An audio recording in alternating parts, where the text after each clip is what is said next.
All right, welcome back, guys, to episode 3 of the Off the Cuff series.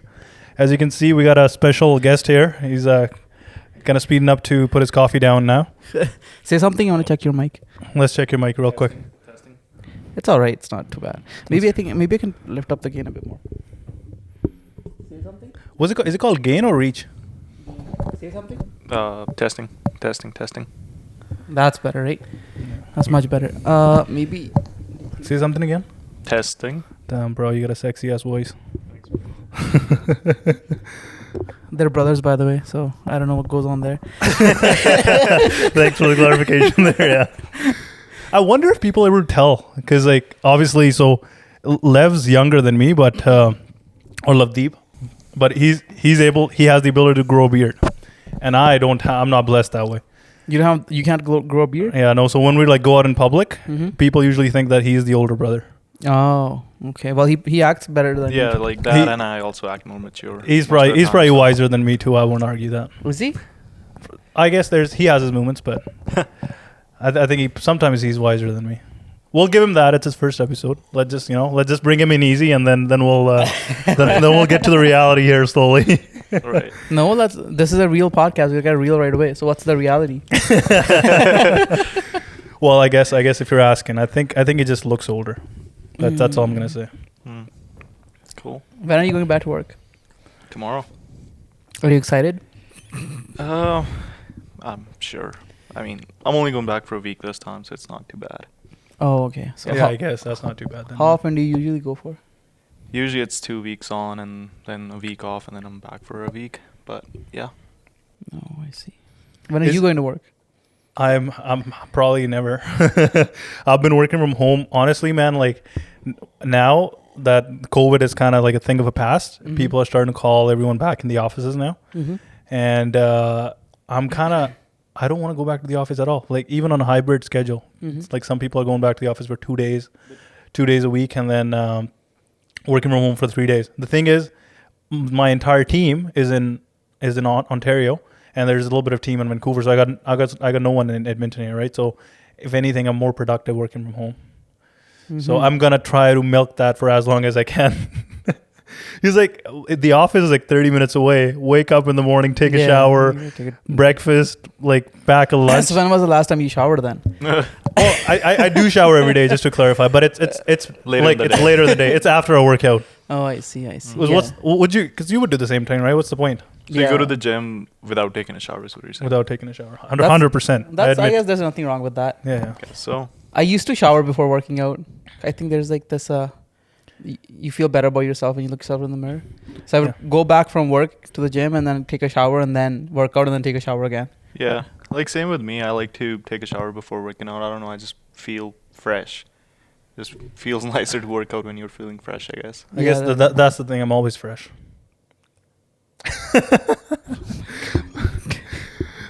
I was expecting a better reaction. We gotta cut this out. This alpha male energy. But I guess for you though, I'm not doing much cardio. You're doing you've been running 10 miles lately, right? So Well, I'm a changed man from the last time we had a podcast. By the way. you're a changed man. Yeah. No, I'm just legit. Because I don't think It's a different personality. the last time we were recording it, I hadn't been running as much, not nearly as much. Because I started running I went from running a 1 kilometer to 16 in 4 days. And now I'm running 16 kilometers every day. So it's very tough. And I'm also decreasing the time. So it's very tough. What day are you on right now? Running? Yeah. I started March 13. So this is March 20th. So 7 days in. So 7 days in. No days off. No days off. And for the past 4 or 5 days, I've ran 16 kilometers every day. That's 10 miles. And I don't see myself stopping. It actually feels better, which is also odd. See, this is what I wanted to talk about because often you'd think that, you'd be tired and stuff. But no, it's the opposite. I was tired on the second day. I didn't have enough food because I thought, I ran so much, just save the calories. But after that, when I had enough food, and they're all fasted runs too. And after I'm done running, it just feels like I can get right back on the treadmill and start running again. It's just I don't do it because that'd be stupid. Yeah. But it's not what you'd think, which is it's probably exhausting and you can't maintain and this and that. It's probably only like what would you say, like the day 2 to 5 that are exhausting, and after that you start building on the endurance, or Yeah, I guess not even then. It's just I guess what you think and how you think, right? right? Yeah, like I guess how long were you sore for? Well, I wasn't even really sore. I think it's the nights that I couldn't sleep. So say that I couldn't sleep, I only slept 4 hours. The next day, if I ran, I would be very tired after running if I didn't have enough sleep. But if I'm well rested and well fed the day before, Right. then running is just it's easy. Just you're gliding. Well, it's not easy in the sense because what I'm trying to do is I'm trying to cut down the time. I'm trying to get down all the way to like 70 minutes for the 10 miles. Right now I'm at 110, but I started at 128. But with the very first day I started, I just kept pushing myself, so kept like seeing how far I could go, like how hard I could go. Just kept doing it. By the time I got, I was like obviously exhausted. But the time was at like 128, and then the next day was like around there too. But then the next day I brought it down to 120, and ever since then I've been bringing it down. Now we're at 110. So tomorrow I'm gonna try to do like break 105. So that's what I've been doing. So you want to go to 70, right? So 7-minute mile. Wow, that's pretty fast. Yeah, it is fast. 7-minute mile for 10. But I think I can do that. Honestly, I Yeah. can see myself. 'Cause I also gave myself three months. Yeah. Mm-hmm. No, it's I think it's pretty intense, and I think the thing about running is I haven't ran in a long time, but like you build up the endurance really quick. You do, yes. It's not like lifting takes some time, but running the endurance gets built up fairly quick. It's more mental than anything. Right. Because running is because the treadmill especially, because it just basically makes you run. All you have to do is just stay there on top of it and not stop, right? Because you don't really have to push yourself. You do have to push yourself in the terms that you can't stop. That's it. But it's not like you have to maintain a speed. The treadmill is maintaining the speed for you. Mm-hmm. But some people say it's not the same as running in real life. I don't know. What I do is I always run at 1% incline just to kind of like make up for it somewhat. Mm-hmm. So I don't know if it does or not. But I do know that what it does is it's very precise as to like how much I ran and how fast I ran. So when it's saying that I've ran 10 miles in 110 minutes, I have ran 10 miles in 110 minutes on the treadmill at least. So I can see my progress very like it's very uniform rather than like outside. This is because the speeds always vary, and then the terrain varies, and then the weather varies, and there's all these variables. But with the treadmill, it's consistent because the weather's going to be pretty much the same. And I guess now with summer around the corner, if you want, you could actually run outside as well. Yeah, that's my plan too. I'm going to try running outside as well. Right. I think the before, like a few years ago, the treadmills that we have at the gym are fairly new, but there was a misconception that I guess it wasn't a misconception. It was actually a thing where like treadmills were bad for your knees because the shock absorption that was inbuilt wasn't as good. Oh. But these treadmills are fairly modern. No, So I would think that these are better for your knees. These are versus running on like concrete and stuff, right? Yeah. Running on grass is the best. Oh, well, yes, obviously. Right? That's obvious, yeah. But because you can see the shock absorber system working whenever you jump out. But I think more important than that is your shoes. If you have the right running especially shoes. for you now. Yeah. Because the last time I tried it, like I basically blew up my knees and it was pretty bad. Right. And that's because you got essentially got like is it like a full blown flat feet or like? No, they're not full blown flat. They're like somewhat flat feet. So I need arch support, which I got now. I didn't have that for the longest time. I just kept pushing myself and kept thinking I could just do this. I guess like you could build that up too, but I think that's a little bit stupid. Yeah, I know. I think any support that you can get from like a like any bracing support you can get, especially like with flat feet. I don't think you should like try to change it. Just like try to get the best shoes. Like you said, like last time you were hurting your knees, and you're as when you were stepping, it's probably not stepping at the right angle, right? Yeah. It caves in a bit. Like normal feet, they don't it cave would roll in. Yeah, my feet they cave in. And whenever I take a step, it just goes in a bit, so my knees go like inwards. Right. So every step is like my hip is moving inward. With the support, it doesn't let it do that. That's the difference. Okay. Yeah. So I guess what are your body goals now? Body goals? Yeah. I don't have any body. The only goal I have right now is the 70 minutes for the 10 miles. That's it. Like I just want to get to that. I think through getting to that, because it's fasted, right?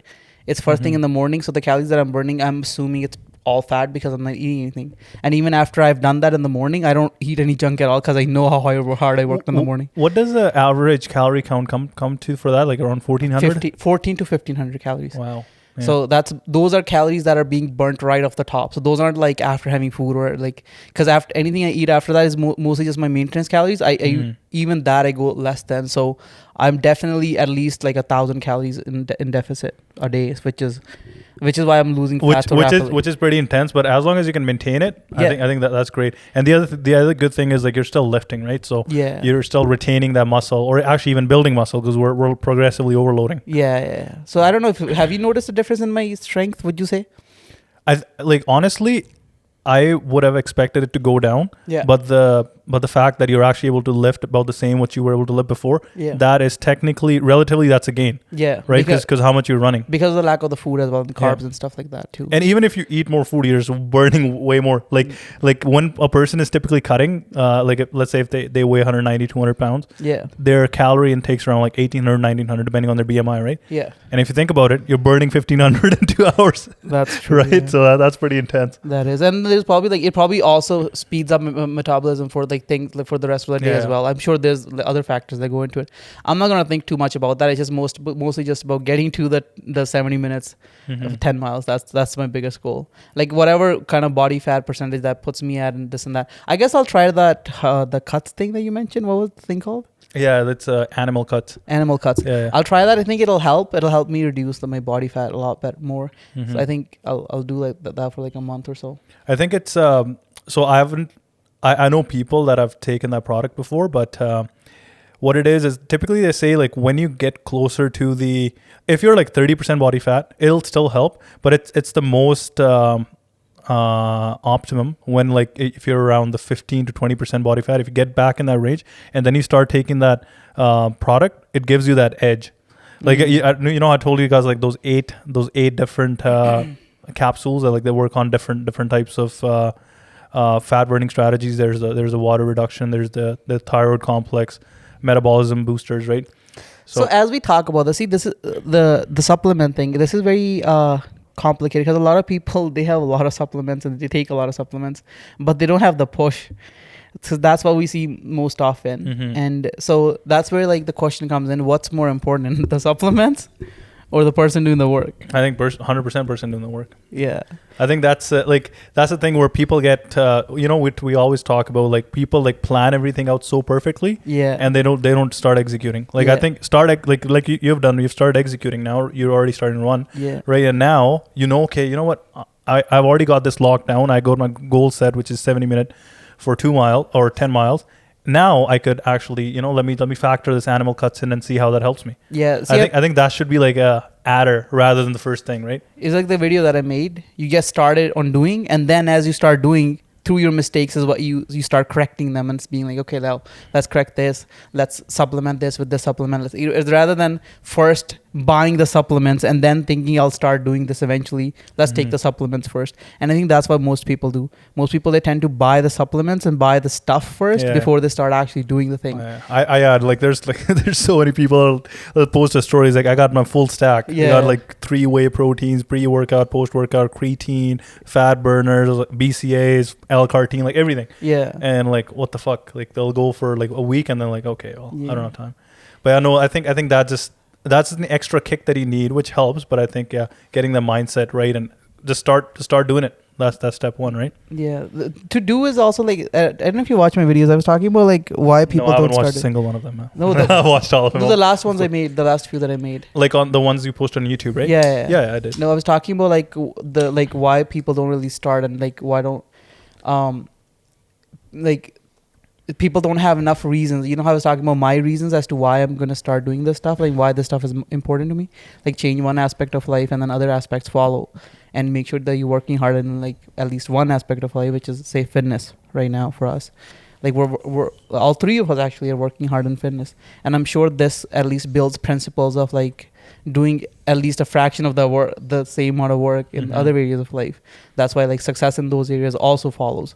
So that's why fitness and like success have good amount of correlation Mhm. in like success in life and success in fitness, basically. Yeah. Like especially, and I agree. Like people have different hobbies and stuff, but I think fitness. If people incorporate fitness in their lives, especially at a younger age, like for us, for example, like this is meditation, right? Like you remember like how so many times we're like, probably we should make a podcast today, or like let's talk about it after we work out because we know we'll have that dopamine boost and we'll just feel so much better, right?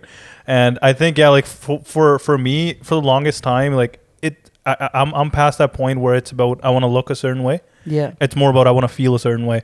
and which is more mental than me than mental for me than physical at this point. Like if I've had a stressful day at work, Yeah. if I just go work out, put my head down, and then just grind through the workout, that just feels so amazing after you're done. And even during the workout, right? Yeah. It just and I think that's what helps you maintain consistency as well. Like if you're only looking at physical aesthetic body goals, which is good, I feel like that sort of motivation fades, especially when it comes to working out for like 10, 20 plus years. Yes. Because it's a lifestyle choice, right?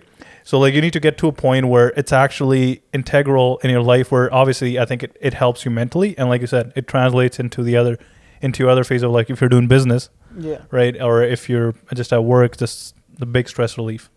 Now, I think more than a stress relief, it gives you the principles of the kind of push and how you have to go about work, basically. So, I guess discipline as well, right? It gives you discipline. It's basically like building your discipline, right? Because at the end of the day, you're working out every day. It's building a habit. Mm-hmm. So if you're building that habit every day, and if you skip it for a day, you're like, oh, I didn't do something today, and then you'll feel bad about it.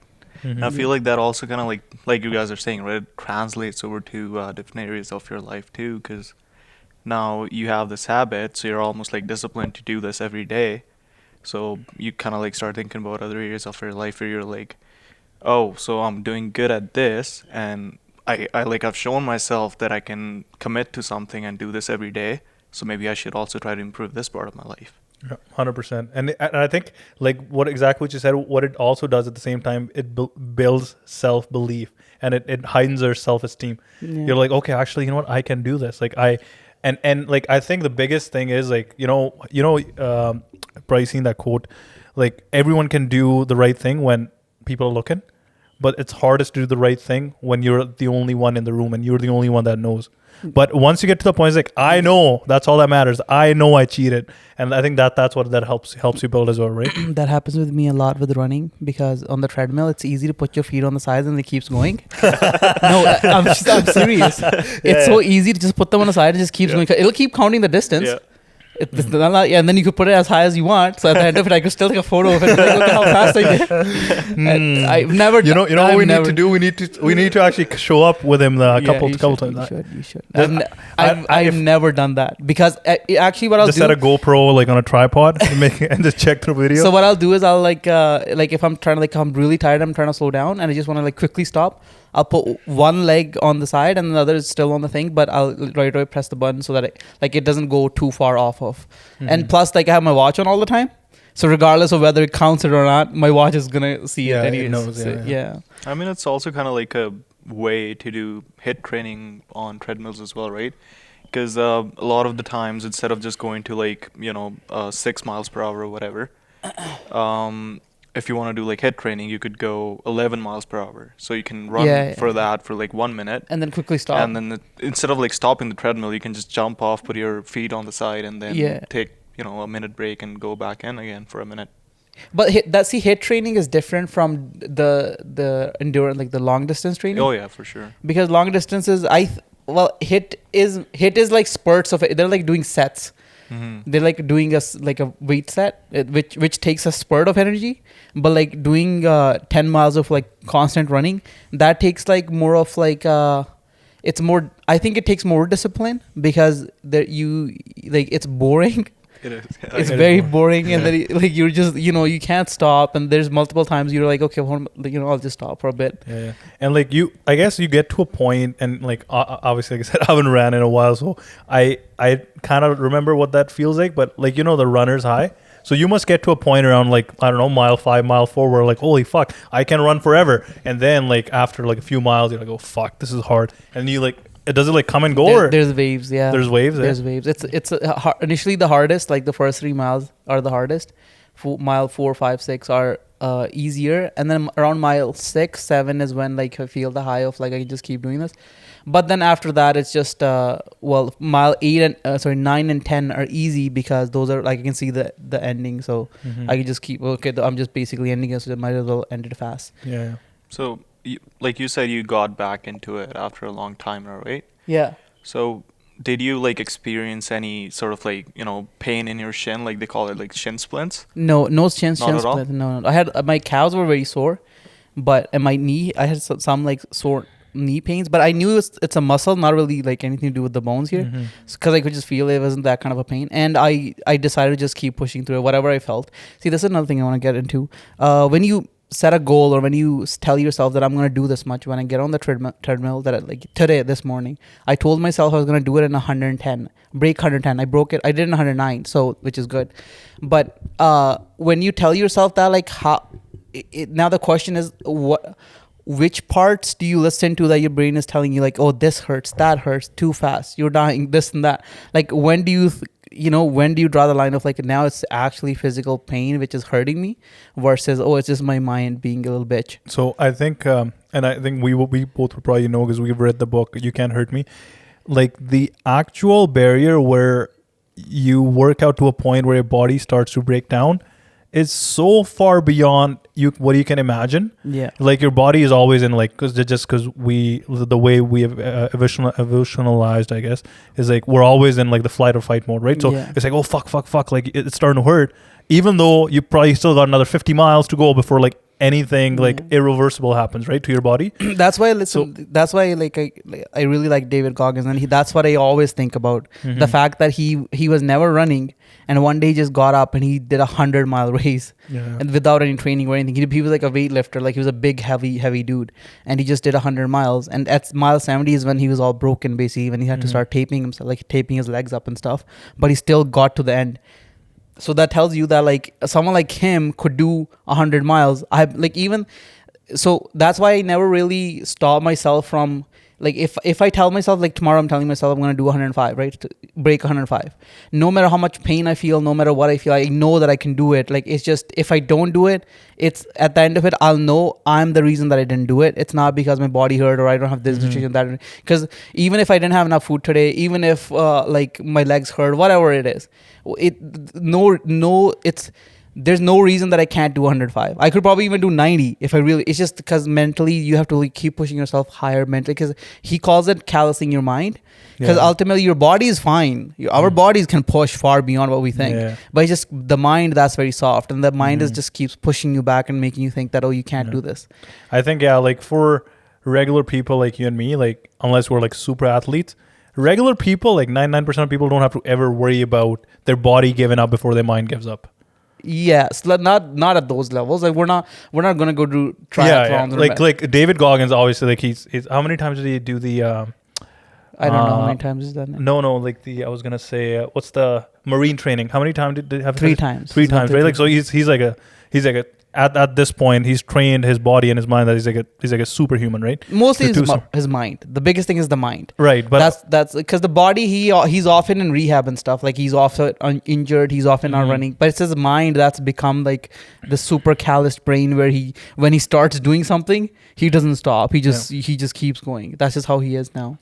It was kind of funny that you mentioned that. Like, I don't remember who the other person was. I was listening to this podcast, like there was this guest on Joe Rogan, and the guest was a marathon, like a long marathon runner as well, right? And Joe Rogan goes like, oh, I would love to see you and Goggins run, and like there's no limit on the marathon. He's like, so the person who loses is the person who stops.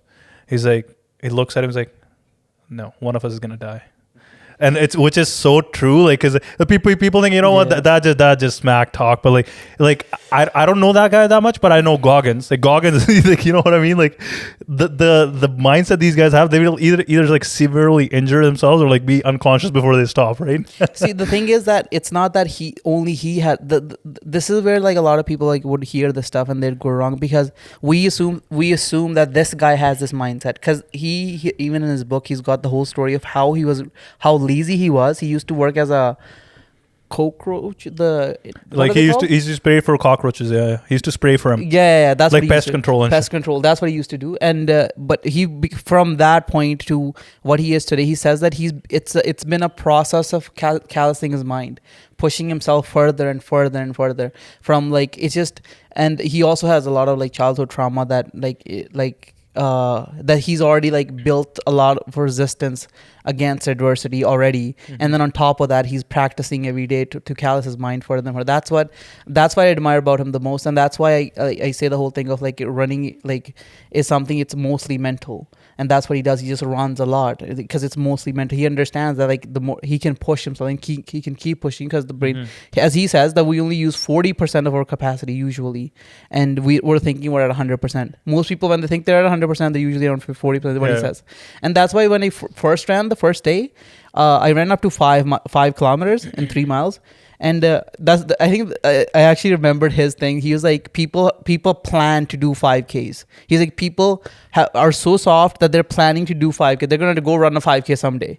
He's like, you could get up today and run 5K, nothing's going to happen to you. Like he said that. Yeah. And that was the thing that I was thinking the first day I ran 5K. I'm like, okay, well, let's see if I can do that. And then after that is when I was like, okay, let's see if I can do 10 now.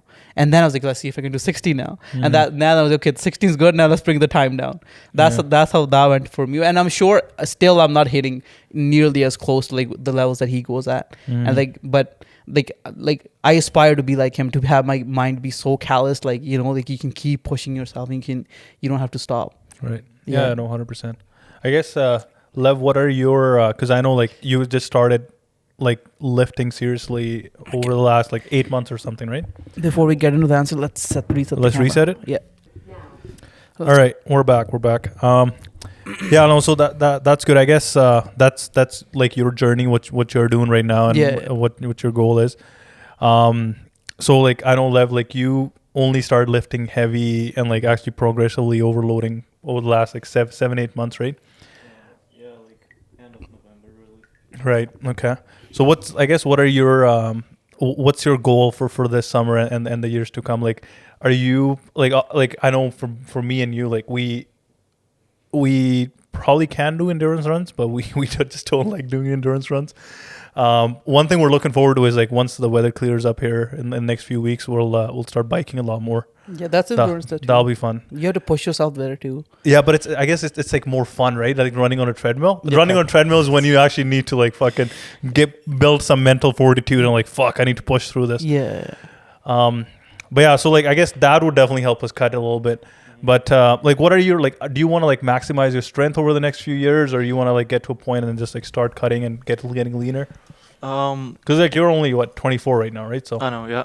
So, like in November, hold on. So you don't know his age? Is that what you're telling me? So you're only 24? Well, it's. Well, I guess you made the right guess though, so it counts. Okay, go on, yeah. Yeah, no, so like I kind of like seriously started lifting in November. Before that, I was trying to lose some weight since like June last year. But then around November, I was like, you know what? I've kind of like lost a bit of weight, but let's just try to build some strength now. Like I was also lifting at the time, but I was definitely not pushing myself enough. I was like doing high reps and not high weight. But since November, I kind of like started to lift heavy and try to push myself. So I basically built a schedule. It's kind of funny because I even made a Excel spreadsheet with all the exercises that I'm gonna do on different days. So I'm kind of like following a push, pull, and leg routine.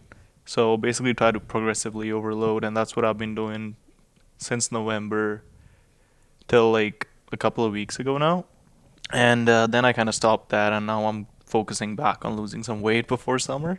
So hopefully I can do that. Yeah. The reason I asked him that question is crazy how organized he's got. Like, you know how we just kind of go by go off the hip, but he's like, actually I've seen that Excel sheet, and like you can actually graph on how much how heavy he's lifting week by week. And like before, the reason I brought it up is like before, like I was talking to him, and he was like, you know what, like Abby, just want to get leaner, like and like, you know, like we could run, get leaner, and like you could do like similar amount of weight for high reps. But what I was trying to tell him is like, you know what, like progressively overload and get to your peak strength before the age of 27, 28. Because after that, you have the muscle memory built. You can come back to that anytime. But I'm glad he's kind of going down that path. Like for me personally, like if I like to get cut for the summer, but you know how we lift. Like I like to lift heavy. Like if I could like after the summer's over, every year up maybe like until like probably 35 or something when I have to actually taper down.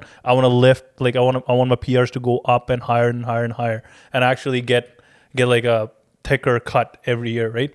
Versus it's like some people's goals are like, I feel like you're like more on the endurance side, right? You want to also build your endurance as you go. I think I think I'm mostly just concerned with like building my endurance, because I think Right. for me fitness is all about the mental. Like the only reason, like the physical is, yes, that I like it, but the biggest reason I do fitness is I like it's like he says, callousing my mind. I like pushing myself and like challenging myself. That's why I left with you, honestly, because I know you're a lot stronger than me. And for me to like every time you hit a set, I know for me to be hitting the same thing is me pushing myself hard. Right. And that's why like every time we go to try to do the same weight that you do, even if I can't do it most of the times, I still do try to, because I want to like push myself as hard as possible, because it's more mental for me, like, more than anything else. Yeah.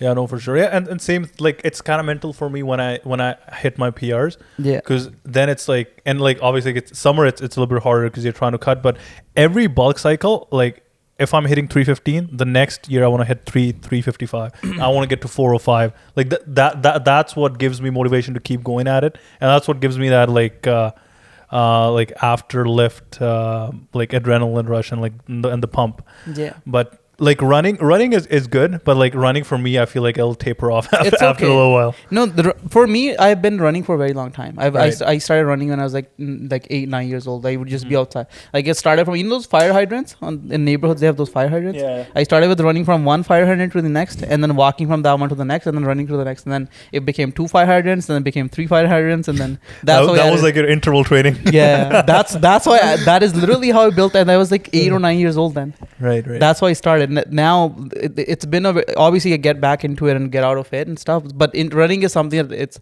I guess, more like a childhood thing for me than like, for it's probably, you probably aren't that passionate about running.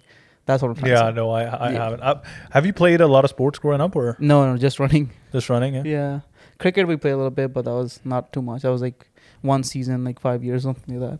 Right. Yeah. What about you? I already know the answer to the question.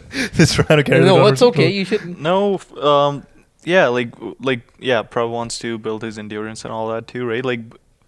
Like you specifically, you say you just want to build your strength. Right. But for me, like similar to Prabh, I also do want to build my endurance as well, and Right. like specifically my cardiovascular ability and strength and whatnot, right? Right. Because similar to Prabh, growing up, basically before high school, I was really skinny, but I was also like super athletic. So I was like, That's I true, could really, run fast. I could do like high jumps and stuff. I actually competed, like I don't know, 6th, 7th, 8th grades when I was in school, and I was actually pretty decent. So I did get a few medals. So that is something I do want to get back to be able to like have my body in a position where I can do those things again, right? Like I can, run a certain amount of miles within a certain time period. Yeah. I haven't actually done that basically since like 10th grade, because like ever since high school we kind of like stopped playing, stopped working out and all that. So just got into like a different kind of environment and kind of like different kind of priorities, I guess. It's funny though that he mentioned that he was definitely a lot more athletic than me. Like we used to, how like obviously I'm 2 years older than him. Like I used to be like, when growing up, I used to be a little bit stronger. But like when it comes to like athleticism, like and running and like stuff like that, sprinting and stuff, up until probably like grade 5 or 6, I would beat him. And then like as soon as he made it to grade 7, like every time we'd race, he'd fucking beat me, and I was like, fuck. So like that's when I realized, okay, running's not for me. But he was definitely a lot more athletic than I was. Yeah. So the thing is that we get into and out of these things. I wonder why that happens. Like even for me, there's times when I started running, and then most times I still haven't been running. Like he says, he was athletic when he was a kid. Like for us, for like me and him, like our journey is the same. Like obviously we went to high school back home, right? Yeah. So like. And like I knew like I wanted to get into engineering. I don't know. Did you know like when you got into 11th grade that you wanted to get into engineering? So like for both of us, like we were like it's hard. Like you gotta actually focus like on school. So like you actually have minimum time like for other stuff. And like up until grade 10, now I know that sounds like an excuse, but like It does. trust me, man. Like not like non-medical back home. That's what it's called. That's what the stream's called. Yeah. And well, then once you get into universities here, like first year university, typically at a U of A, if 100 students go in, only 60 make it to second year. And in second year is considered the hardest. If another 100 go in, only 60 make it. So like 60 times 60, right? Like the only 36% of the people that made it to first year make it to third year. Yeah. So like it's actually pretty competitive, and like your life kind of gets occupied by that. Yeah. Again, obviously not an excuse, and you can still make time for it, but it's definitely a lot harder. So cutting it short, what you're basically saying is that with other things that consume your life, you forget about these other things that you think, because they don't seem as important. Yeah. See, same happens with me. Obviously, when I start driving and I start working working a lot, Right. then I always just put fitness entirely to the side. No running, no working out, no nothing. And that's what's been happening for the past like 4 years. And you know what we were talking about the other day in the sauna, right? Like you were like you were asking me, was like, because you were driving a truck like a few months ago, and you were working out and all, and you were like you were asking me, is like, hey, have you been working out for like the last 3-4 years, right? Yeah. And I was telling you, no, I actually did take a break there during COVID for a while, but the important part was like once you get to a certain point, maintaining it is easy, right? So like if you know, like obviously like fuck, life's gonna throw lemons at you, right? So what you gotta do is like go in the maintenance phase. Like just don't quit completely. Yeah. Like even if you go like 2 days a week, you'd be able to maintain where you left off at. Like it's and maintaining your body is a lot easier than like building further strength. So even if like like you said, once you start driving a truck, you know, start doing laps around your trailer like at least for 30 minutes. Yeah. Even that would at least maintain the physical fitness level that you're at right now, right? Yeah. That's what I was thinking about, honestly, because I think it's very easy to make those excuses and start telling yourself that I have this reason and I have that reason, and that's what happens most of the times. Mostly like we find reasons and excuses as to why we can't do this right now. Right now is not the right time. And it's just when actually in reality how important fitness is. Like even with my diabetes, like I think I literally fixed my diabetes with fitness. Right. I think that's what happened because one, it reduces stress. Secondly, obviously it's very healthy for your body too. But we often fall into the same trap of thinking that the thing that we're doing now is so important that those other things they can be sort of overlooked. And to understand that the fitness or these other like long-term goals in life, those are also very, very important to be focused on every single day, and not just focus on the urgent and in the moment. At least because who doesn't have 20 minutes in a day? Let's be real, right? Like everyone has 20 minutes in a day. You probably waste that much time scrolling on TikTok or something like that, you know? Yeah. So, and I think you know what it is, like when you're like right now you're going to the gym every day, you're running in the morning, we're working out in the evening. Like you can see the change every day, and like it motivates you, right? Yeah. And once you start getting busier, like you need to put in like 30 minutes a day for like 3 days a week, let's say, or an hour a day for 2 days a week. You know, you won't see any change, right? Yeah. But like what you're doing is maintaining. So that's why the motivation to maintain that motivation is a little bit harder. It's boring, but is what you're saying? It gets boring, right? Right now it's exciting for you. Yeah. But it's very that piece is very important, because if you are like if your life gets busy for like 3 months, you come back after those 3 months, like you'd be able to start off where you left, right? I think what happens is that we miss the big picture of life in general. So say that like let's look at you, like say what would your ideal life look like? So what would your ideal life like? My ideal life would Freedom of time. No, not freedom of time. I'm saying that what kind of a person would you be ideally? Like say that you're sitting here, but would you'd be at a certain level of body fat percentage, a certain level of like fitness. You mean physically? Yeah, physically, a certain level of strength, plus a certain amount of money and everything, right? So there's obviously like areas of life that we can't work on right away. There's the areas like we can't have $10 million right now, obviously. But what we can do is take one step towards being fitter at least. So then you're working towards what that ideal life is. So say that like, you know how you said it gets boring, that you're just maintaining. But when you know that you're like, I feel like when you tell yourself enough that your ideal life is to look like this and it'll only look like this through the work, then it's not boring, because then you're focused on what you want your ideal life to look like. Do you understand what I'm saying? No? Yeah, no, I know what you mean. So like it is boring to maintain, yes, and not see the difference every day. But it's just like, ideally, I want to be the kind of a person who is fit. Ideally, you want to be the kind of person who works hard. Ideally, you want to be the kind of person who, you know, like runs this much and can run this much. That's the kind of like. I think like that's important. Like you just gotta like step out, take a bird's eye view at your overall plan, and you're like, okay, even though like I'm not like progressing. I'm only maintaining right now. It's important to make it to the final goal that I'm trying to achieve, right? Yeah. So like that'll kind of give you some perspective where you're like, okay, this is actually not for nothing. This actually is it's important. very important. It's very important. Yeah. So Yeah. then at that point, I feel like even no matter how busy you think you are, you won't just tell yourself, oh, I can't do this, or I should Right. just back off and stuff like that. Yeah. No, the reason I look flustered is because when you asked me, it's like, what kind of person you're gonna be? I was gonna be like, fuck, how much time do you have? Because that's a loaded question. No, Mike. But Let's even answer that. Like, what is your idea? Like, no, don't worry about time, and don't worry Right, about how much. No, but you know what I mean. Like, obviously there's like so many facets to personality and the way you want to live your life. And I think that the other thing is like whenever you ask someone that question, like it evolves, right? Like it evolves what kind of like more life experience you get.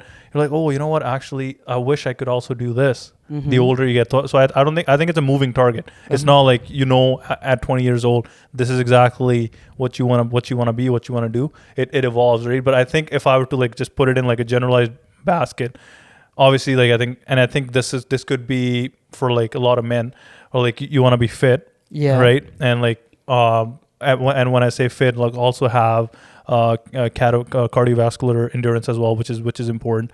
You want to have enough money, which buys you freedom of time. Yeah. If you're making shit ton of money, but you're always like running around stressed and you don't have time for your family and friends, like stuff that actually matters in your earlier years, I think that's a little bit can be a little bit toxic. Yeah. So I think I'm not saying you have to be super wealthy, but you have to be wealthy to a point where you have control and freedom of time. Yeah. And I think the third thing is this is something you gotta just work on as you go. Is like you need to like the close group of friends and family that you have.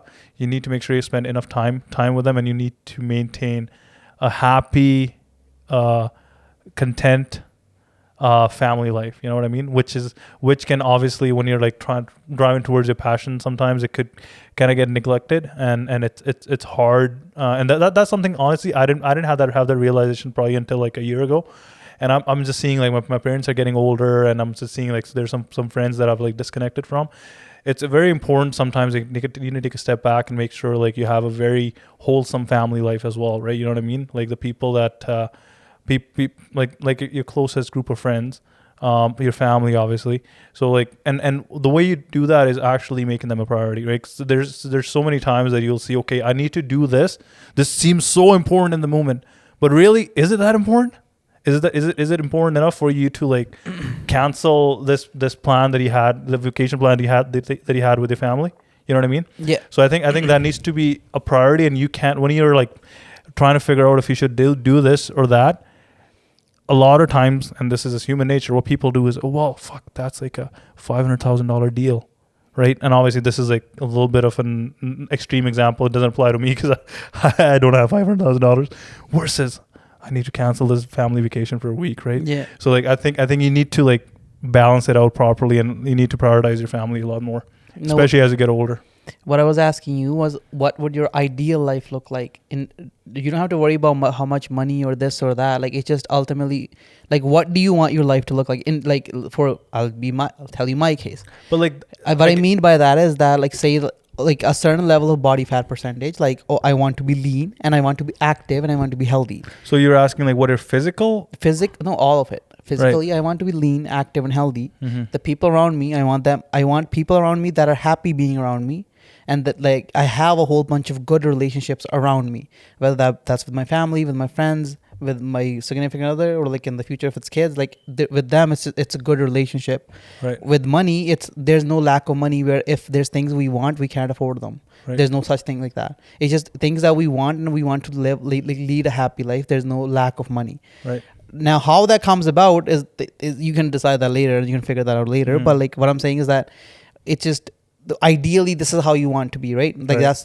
that's like you pretty much summarized what I said. Yeah. Yeah. So that's how you would want to be too, mm-hmm. I guess, right? So now it's just when you know that's what you ideally want, and at least one of those things you can change, which is fitness.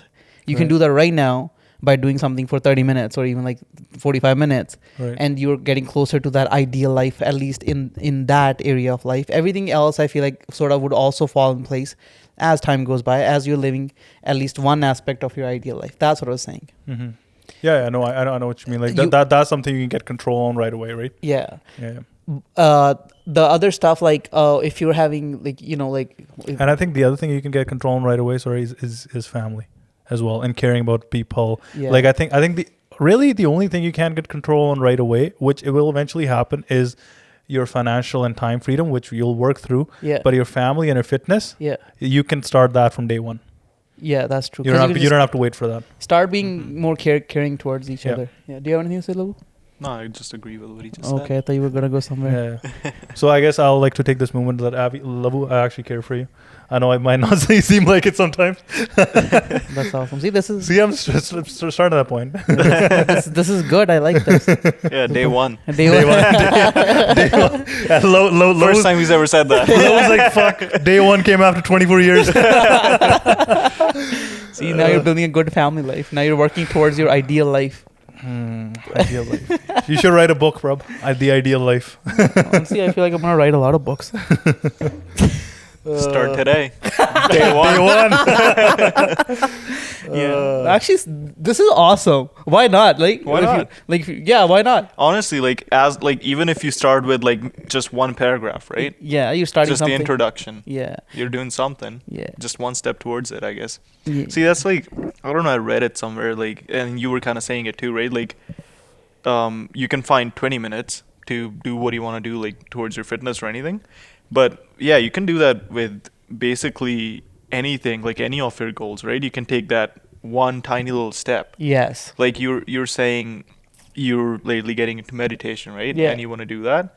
And I kind of like watched videos about it too, and kind of like read about it too a little bit. And oftentimes I'm like, I don't have time to do this or whatever. But at the end of the day, even if you do it for just 1 minute in the entire day, you still like took a tiny step towards it, and maybe the next day you can do 2 minutes and 3 minutes and so on. And even on the days that you absolutely do not have time to do it, or like with anything you want to do, right? As long as you can just spend like a minute doing it, you have done it for that 1 minute, and you can still feel accomplished that you did take that step. Yeah. See, That's actually something I want to talk about. Like, so have you started meditating yet? yeah, a little bit every now and then. Okay. That's something I want to get into. I used to do it. Remember, like, when we were, like, this was before COVID, we were in the sauna, and I used to tell you, like, I whenever I wake up, like, and I used to go to the office back then, so I would like wake up like 20 minutes before I actually need to wake up, and I would meditate for 10 minutes. And I felt so great, man. I haven't done it 3 years, so I need to get back into that. Yeah. Do you do that in the morning, or like first thing in the morning, or how do you do that? No, I have no plans for it, no nothing. I just whenever I feel like whenever I start getting anxious or something, I feel myself getting too out of control. I just take a few deep breaths, like sit there for a few minutes, and then I think it eases me out a lot actually. And whenever I think there's too many thoughts going in my head, because I set a reminder for tomorrow morning, actually, for what? for meditating for 5 minutes. Yeah. No. Okay. So with the ideal life, what I was trying to say is that when you have the ultimate vision of what you want things to look like, Right. then you can start taking out at least 10, 15, 20 minutes, however small that time is, to at least take one step into that direction of what you're trying to be. That's what I was saying. So I think first what comes is that you have to look at yourself and try to figure out what is it that you ultimately and ideally, like, how would you want your life to look ideally? And now you know this is how you want things to look. Now to work towards that, what is the one step that you could take today? And I think that is very universally applicable to anything that you want. Basically, like if you want to be good at meditating, or if you want to have good fitness, even have good money, because everything just falls into the same take one step, and then you're at least one step closer to it. But until you have that point of like where you're headed and what you're trying to achieve, what you're trying to get, then you're just, because like you were mentioning all those, like, oh, you have this deal, then you have this family vacation and this and that, but like who cares? Because what matters is what matters to you. Do you know what matters to you? Do you know what matters? Like, do you know what is more, like, say your ideal life is your family happiness, and you're already at your financial happiness, so it doesn't really matter how much the deal is going to be, because your ideal life. No, but that's what I'm saying. Like that's what you need to monitor. Like, and that's why I gave you that example, right? It's not like you get to your ideal life. It's an everyday, I guess, choices is the best way to put it. It's what choices do you make?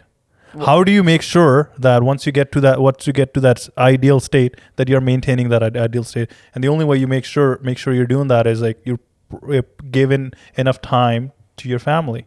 And you also given enough time to your business. You also give enough time to your fitness. At no point, like, you need to keep those scales balanced, right? If that's your ideal life, right? You know what I mean? Ideal is obviously, like you said it yourself, ideal is always changing, because as you move forward in life, you see more, and then you want more. Right. So you're progressively wanting more too. It's not like it just like when you start heading into a direction, and when you get there, you don't just sit there and be like, oh, I have to maintain this. No, Right. you get there and you're like, okay, well, I want to get better now. How do I make this better? Yeah. So I guess what I'm saying is, like, time is something that's limited. Everything else you can get however much you want. Like, money, you can get however much you want. Fame, you can get however much you want. Time is the one thing that's limited.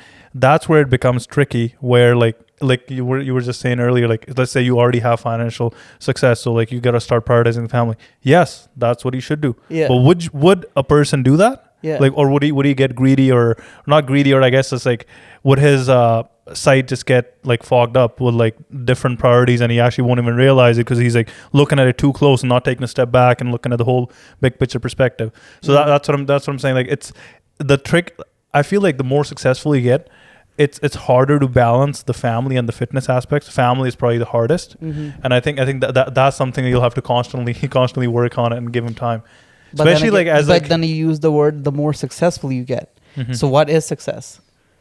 Like, that's when you have to define what is success. I guess he's is- talking about like financial success. Right. But you're only talking about financial success. No, So you're no. not really successful because you're not successful in family and fitness. So you're Right. not successful yet. You're successful in one aspect of life, but you're not really successful. So I guess everyone defines success differently too. Yeah, I guess I'm talking about like the traditional definition of success. Like, let's say if like we're talking about success in general public, what's the first thing that comes to a Money, yeah, money, obviously, yeah. right? So that I guess that's what I'm saying. Like, to become like a wholesome, like, let's say, to become successful in a wholesome manner, you need to like prioritize family. That's a big thing. And like and probably I'm telling you, like, that's a realization that just came to me last year. Yeah.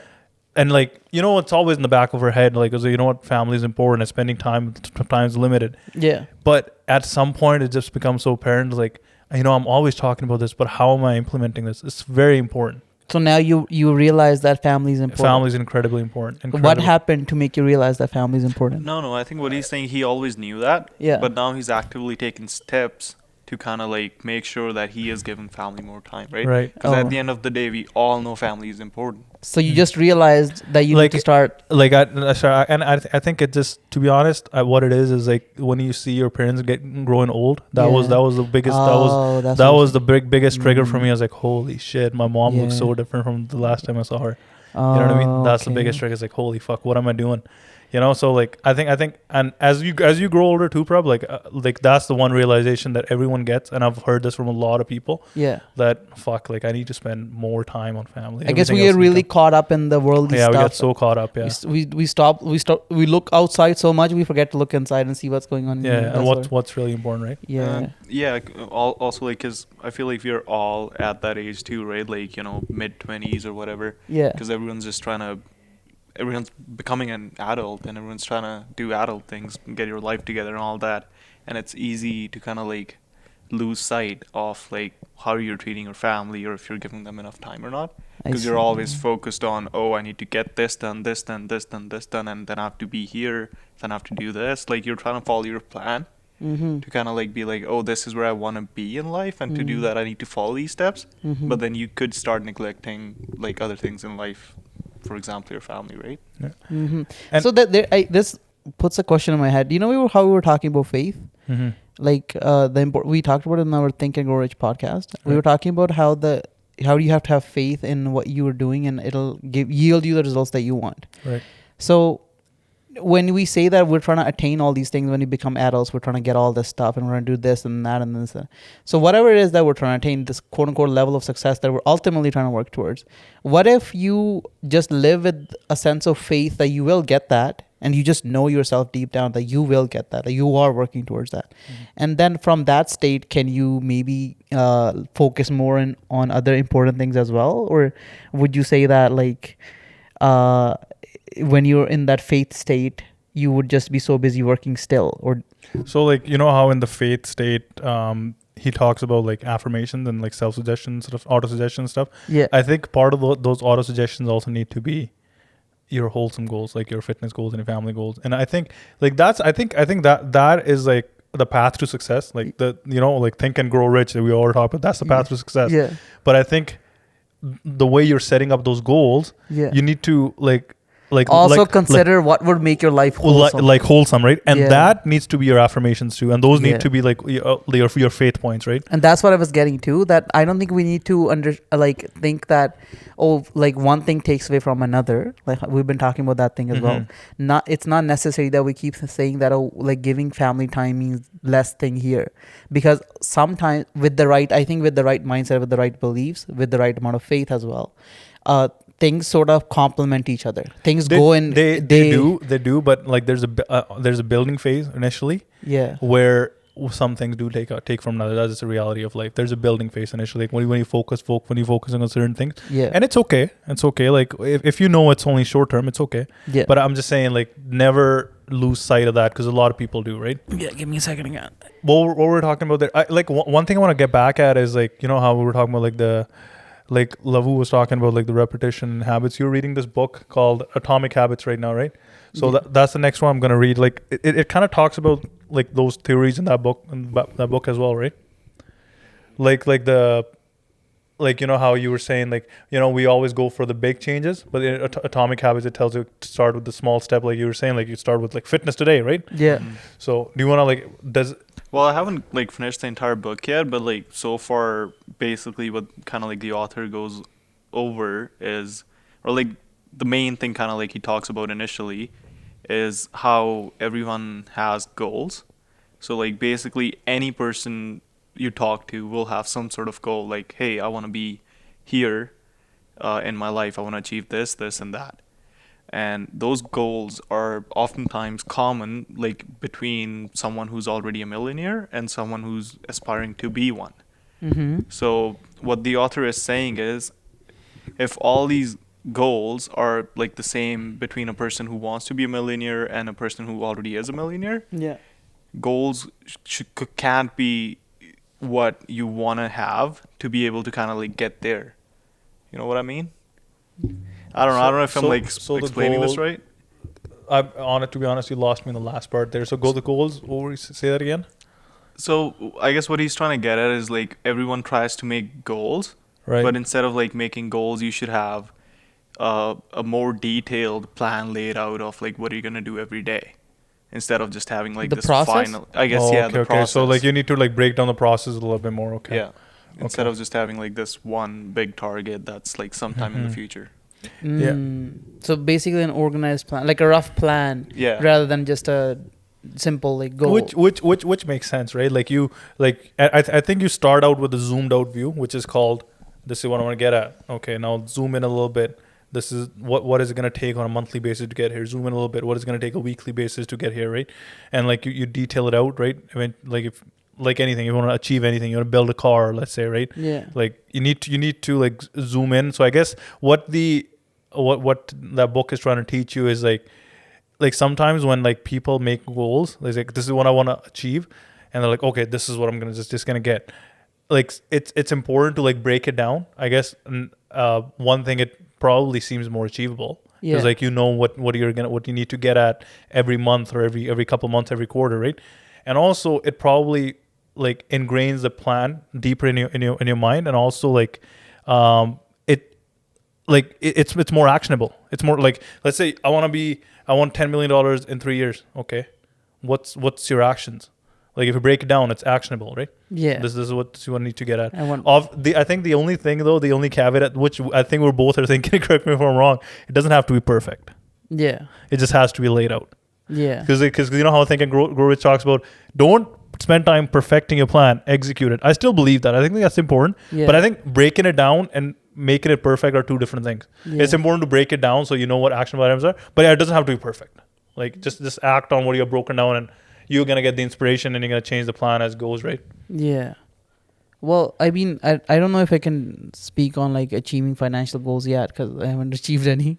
I mean, I would like, like yesterday you were telling me about you rented out your flat deck for $1,000 a week. Yeah. It's all baby steps, man. You know what I mean? Yeah. Like people like it. That's the biggest thing. And I didn't used to believe this until I just saw this. Like I've seen this in my life, and I've seen a few of my friends' life. People underestimate or people overestimate what they'll do in the short term, and they underestimate what they can do in the long term, right? Yeah. It's like, so like if I'm like, oh, what I need to do in the next 3 months, I'm like, okay, I can do so much. But like I would usually overshoot. But when I see like where I'll be 3 years from now, I could have never imagined that that's the point I could be at 3 years from now. Yeah. So like even like you're just taking baby steps right now, like where you'll be if you just keep following on the path you're going right now, 3 years from now, Yeah. you won't be able to right now it's hard for you to fathom. And I can't really figure it out. But then again, all that is like only time will tell. Yeah. Only time will tell. Like we can't really. And like, you may face some setbacks and failures along the way, but the important part is like learning from them and keep moving forward, right? Yeah. What are your goals, Avi? Like, so I guess like my overall goals are getting enough, like I said, getting enough money to get freedom of time. And the way I want to achieve that is by setting up a few different companies which are kind of diversified.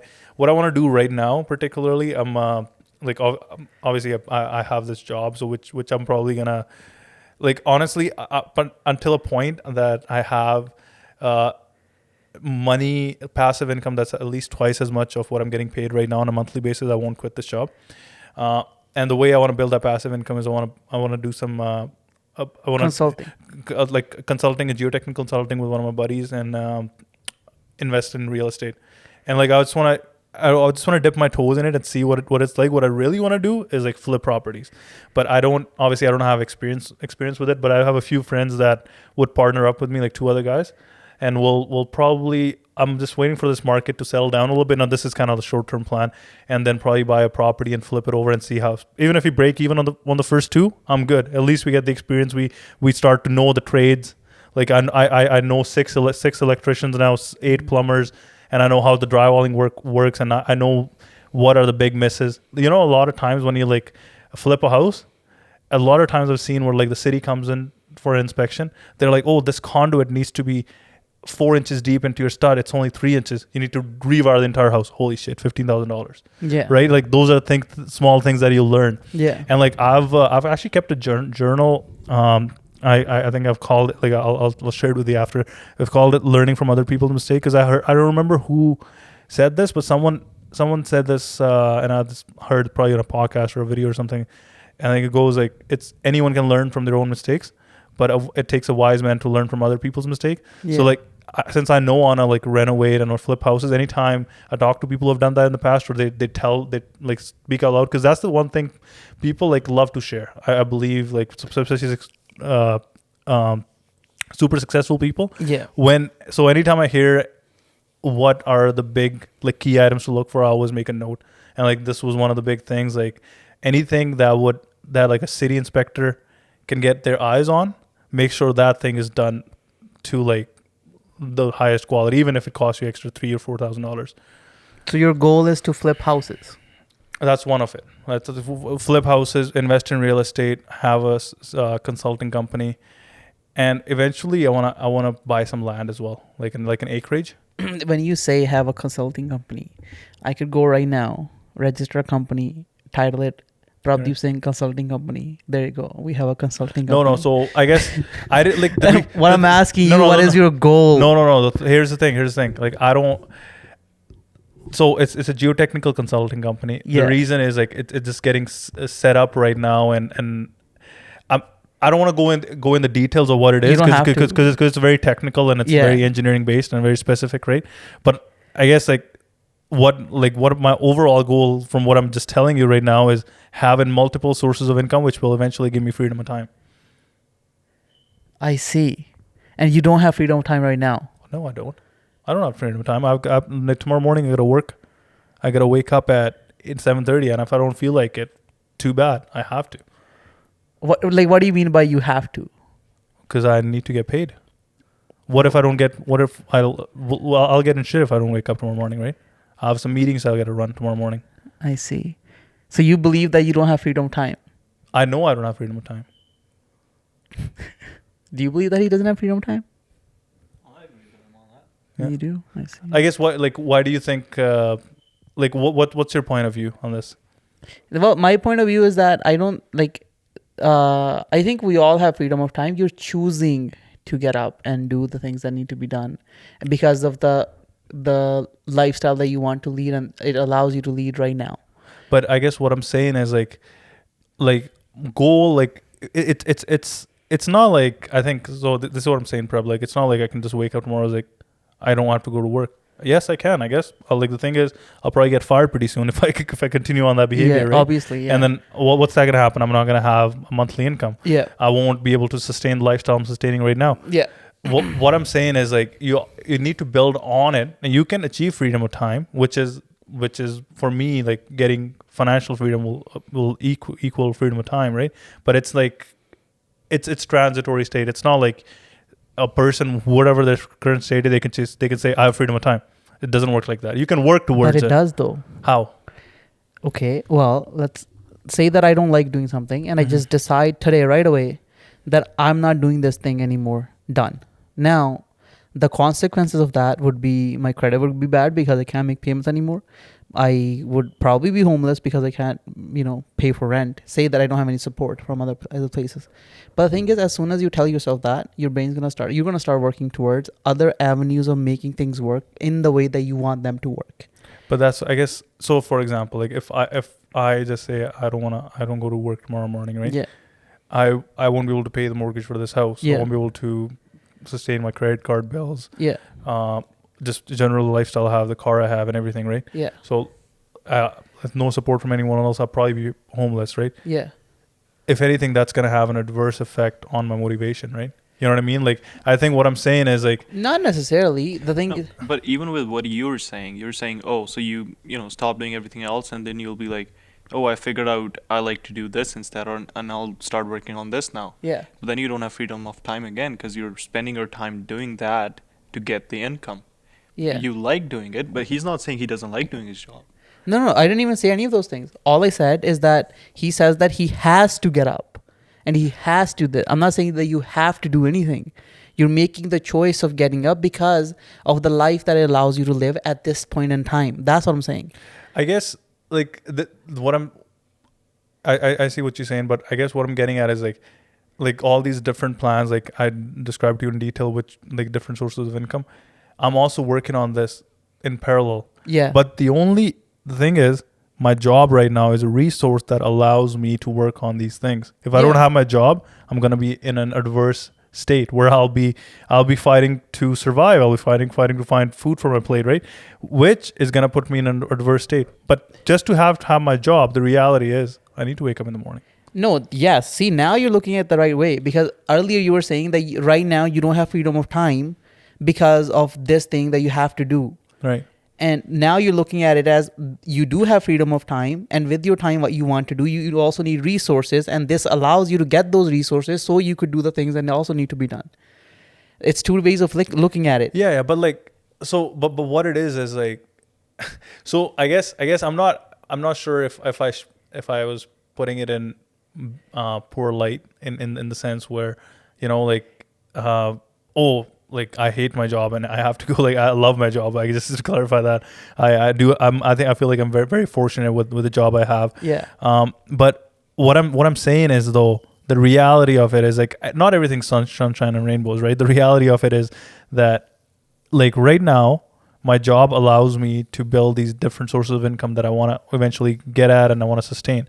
But do I have freedom of time at this particular moment? Is anyone right now who's working towards their goal have freedom of time at this particular moment? No. The answer is no, and here's why. Because whatever they're doing right now, as long as their vision is clear that that's a resource for them to build, let's say the empire they want to build. Yeah. Once they get to that point, they'll have freedom of time. But you need to understand that there's no take without a give, right? So this is a service, and this is like something that you have to provide to actually get to that point. Like, and like, does this mean like for like the way I define freedom of time is if I want to do something at 11 a.m. tomorrow, Yeah. can I do that? No, because I have other commitments, right? Mm-hmm. Can I just say fuck it to those commitments? No, I cannot yet because I'm not at that point where I want to get at, right? No, but what I am saying is you choose not to because this is more important to you. That's what I'm saying. Well, I guess I choose not to because this is the only thing that will allow me to achieve my ideal state. What we call it. What you're working towards. So ultimately, you already have your freedom of time and everything. You're just working towards something, and you want to keep working towards it. And this allows you to gets you those resources to keep working towards it, rather than looking at it as, oh, I just have to do this because, oh, like if I don't do this, Honestly, I think right now we're just trying to paint it in a nice way. This is a reality, man. Like I gotta go to work. Like Lev, like what do you think on this? Like as a third person, what do you think on the discussion?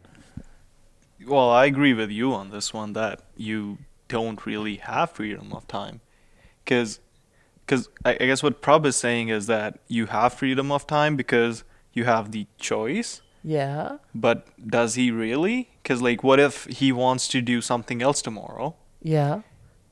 but he cannot because he have to work? So Like, for I'm not running my own company that I can just call in my manager is like, hey, like I'm not gonna be on this meeting. You handle that, right? yeah.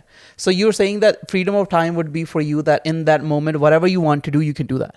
Yeah. Like I Okay. like, and it has to be like I could plan it like a few days ahead or whatever, right? Yeah. But like it's like, yeah, like I don't feel like doing this right now. I want to do something else. I don't Okay. have that freedom. So you're saying freedom would be whatever you want to do in the moment, whatever impulsive thing that comes up and you want to do it, you should be able to do it. That would be the freedom of time. Yeah, and it doesn't have like even if it's scheduled for like 2 days, like I wanna let's say something came up that I have to go to on Tuesday. Right now it's gonna be a challenge rescheduling a lot of shit, and obviously if something's absolutely important, I can still go. But like that's the thing. Like eventually I'm working towards freedom of time, but I think you gotta there's give and take, right? And you think that there's going to be a time that you'll achieve or attain where you can start doing things impulsively? Exactly. No, not impulsive. Impulsively is the wrong word. Like I feel like I'll be able to do more things that I want to do. Like have you ever read the book The 4 Hour Work Week by Tim Ferriss? Yeah. So like essentially like he kind of describes a lifestyle fairly well. Like let's say if I want to go to I don't know Bahamas tomorrow, Yeah. right? And obviously like once I get to that point, I think as we mature, we're gonna be more rational about it. It's like oh like we'll plan it in 2 weeks in advance and stuff like that, right?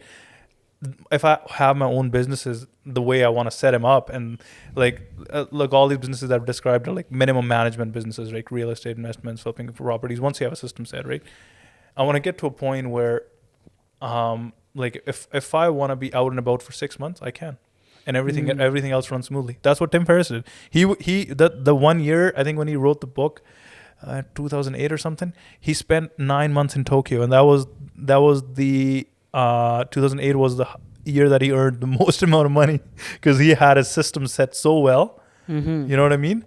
So that's what freedom is for me. Freedom of time, eventually. That's all it is, right? So you just want to be able to do whatever you want to do in the moment and be able to do it without having to think about the consequences. That's what you're saying. And like I guess like everything would be set up in a way that I don't have to think about consequences. Like I don't want to make it sound like careless, right? Or like it's reckless. Oh, just fucking leave and don't worry about anything. It's like everything is set up that I don't have to worry about anything. Okay, well, this is where we disagree because I believe that ultimately right now, at this point in our lives, anyone and everyone basically has the freedom to do whatever they want all the time. Right. We're assuming and stuck in this idea that right now I have responsibilities and right now I have to do these things because I'm not at that point in life yet where I cannot. So when we talk about work and business and stuff like that, this is how I look at it. I look at it in the sense of I'm going to do business my way. I'm going to do it what makes sense for me. So obviously in the moment, I'm not going to want to say I'm driving a truck, taking a load from point A to point B. I don't want to keep driving. Obviously not.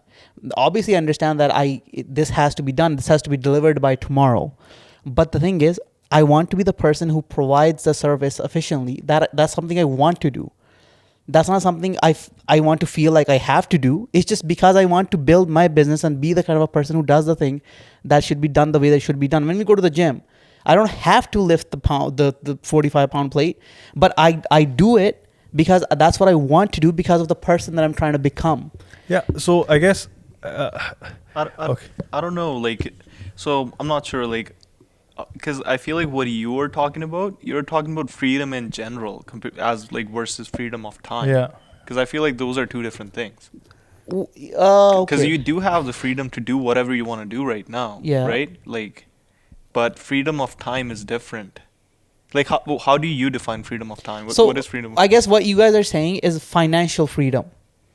Financial freedom and every like being completely free from having any financial obligations that keep you attached to the things that you think you have to do. I guess what I'm saying is like, so if like you ask someone else, like a fourth person here, that would like, what's your goal? And let's say they're like a business savvy person, like, oh, I want to run a $20 million company, and like they might be okay, like that's their goal, and they might be okay being busy and occupied within that company. What I'm saying is I want to eventually have a autonomous self-managing system set up where I can buy my time back. Okay. I have freedom of time, right? Like that's a particular like the thing I'm saying, right? I see. But the way it was coming off to me is as though like you feel like you're stuck and you're not. Oh no, like that's why I clarified. Like I honestly, I'm very fortunate for the job I have right now. Yeah. No, in that case it makes sense. That like you want to build a sort of a business, a company where you're not tied to it with like with your time. Passive income is what he's getting at. Yeah. Okay. No, that obviously makes a lot more sense than what we would think. Because when I think about business and when I think about income, I think more of like things like service and being like owning a good quality business, a good quality organization. That's what I think of, and that's what I thought that you're assuming that you would get to that organization and then you would feel like you're free now because you have them. Yeah. But like the way the path you're going down, that's very important. You know how we were talking the other day, like, especially like with the line of work that I'm in, and like if I were to choose like a contractor, like what like a business owner wants eventually is like someone that like what I said is someone that self-manages and the least amount of headache. So like someone would actually pay like a 30-40% premium for your services as long as your services are quality. So the way you're thinking that you want to provide the best quality service, that's the only way to think in your line of work. That's the way that will get you success, right?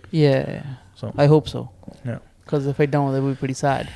Well, it would be sad, but no, I don't think you have to think that way. I think you're on the right track, bro. Thanks, man. I appreciate it. Yeah. But eventually think about freedom of time. No, right. I think it should all. I believe that it should all go in parallel. I think that everything that we want, it should all be traveling parallel. Like there should be work time, there should be fun time, there should be family time, there should be play. Because retirement isn't fun either. Like I'm sure there's a lot of people. I don't know if you've ever heard that a lot of people when they build businesses, they sell the business and they go like vacations for like a year, and then they get the itch again, and then they build another business, and then they sell that business, and then like this is a cycle. Because people can't sit still. We're not meant to sit still. We always want to do more stuff. So I don't think there's like a day that you arrive at and you're like, okay, today I am done with life and I shall retire. Retirement means death. Retirement will be boring if you got nothing to do. That's what I'm saying. It's basically death. You need to transition into something else. Yeah, that's true. Like maybe, that's true. Love, do you have any goals that you want to discuss here? I don't know. I'm just still figuring stuff out. Okay. Yeah. That's I don't know if I have like a I don't know, like a to the point answer right now, right? It's like even like my answer, like with the passive incomes, that could be like 4 more streams that could be added later on. It's just because so like, transitory, right? Like we already talked about it, right? Like things keep changing with like time as you grow, as you learn more stuff. For me, I would say right now I'm just trying to do what I'm doing and just kind of like, build myself, learn more things, kind of like experience more things in life, and hopefully at some point eventually finally figure out, okay, this is what I want, this is what I want to settle with. So you just want to experience a lot of things. Yeah, exactly. So you can sample everything and you figure out, okay, this is the one thing I like. Yeah, exactly. Right.